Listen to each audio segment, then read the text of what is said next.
Սանձարձակ վարք թույլ տվածները, հանցագործները, ուղղակի լածիրակները մի շատ բնորոշ գիծ ունեն։ Բռնվելուց հետո նրանք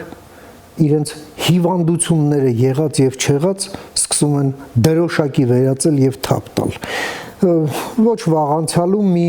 այսպես միակ տղամարդի բարթույթով տառապողներ գիշերամիզություն այսպես սիմուլյացիա անում հայտնի երևանյան կլինիկաներից մեկում հիմա էլ արդեն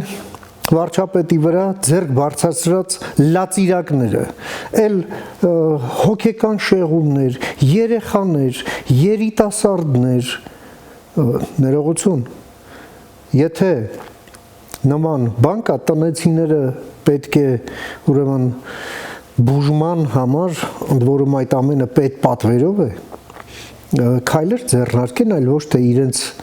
ընտանիքի անհավասարակշիռ անդամին եթե դա անհավասարակշիռ է այլ ոչ թե ուղղորդված լածիրակ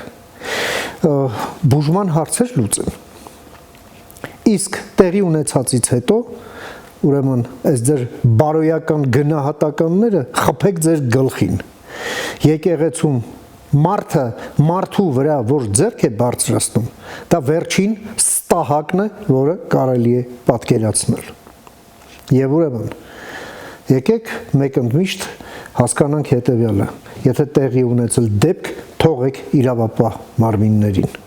իսկ մենք արդեն կպահանջենք իրավապահ մարմիններից համաձայն ես միացիր մեզ